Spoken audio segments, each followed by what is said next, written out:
So why is the appointment order significant, right? So once the appointment order or the contract of employment is issued to a person, then I think there emerges a binding employer-employee relationship between that person and the company concerned. And of course, the appointment order would largely define the service conditions.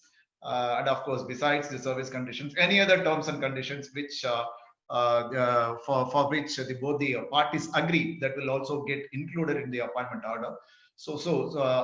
These are all the main reasons why the appointment order is considered significant. Very specifically, yes, the binding relationship emerges once the appointment order is issued and the person receives it with an acknowledgement.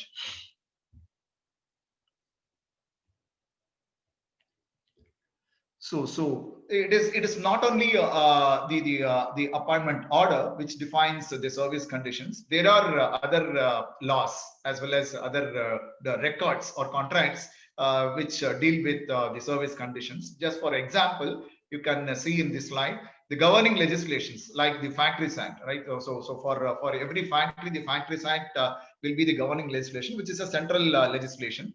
And the Shops and Commercial Establishments Act. Again, this is state-specific legislation.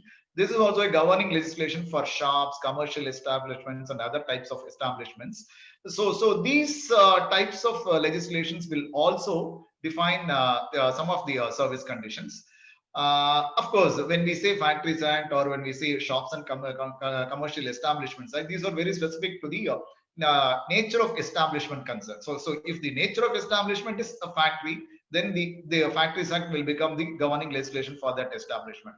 If the nature of establishment is commercial establishment, then the Shops and Establishments Act or the Shops and Commercial Establishments Act will become the governing legislation for that establishment. So this is more establishment specific.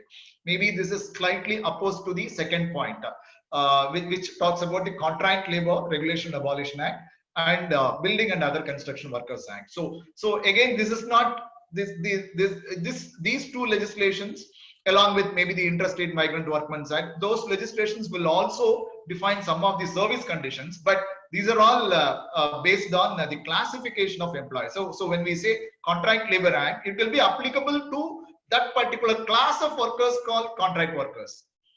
Similarly, when we say BOCW, that particular act will be applicable. That will be a governing legislation that will remain as a governing legislation only to particular set of workers who are involved in such building or other construction work, right? So slightly this is opposed to the first point, because the first point is more related to establishment, but the second point is related to the class of workers. But both the types, they define the service conditions. So the first type defines the service conditions for the entire establishment, whereas the second type defines the service conditions for the specific classes of workers. And thirdly, as you are all aware, the Industrial Employment Standing Orders Act, right? I think this came into force in 1946. Earlier, yes, it was not there, but the main purpose of this legislation also is to define the service conditions and, more importantly, to bring uniformity. Because prior to 1946, each person will be given with some appointment order or maybe implied contract of employment will be there, but the terms and conditions will differ from one employee to another employee or one worker to another worker. So in order to bring in some kind of uniformity, making it applicable to all the workers in the industry in a uniform manner, this act was brought into force in 1946. And finally, the settlement between the management and unions. Again, you must be aware, this will normally take place for every 3 years or 4 years or 5 years, depending on the practice which the industries have.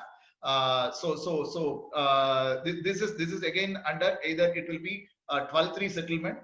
When we say 12.3, section 12.3 under the Industrial Disputes Act, or 18.1, section 18.1 under the Industrial Disputes Act. So one is a bipartite settlement, and another one is a tripartite settlement. And this settlement will also define the service conditions. So apart from the appointment order, which we saw in the previous slide, these are all these certain legislations and certain contracts which will also equally deal with the service conditions. I'll move on.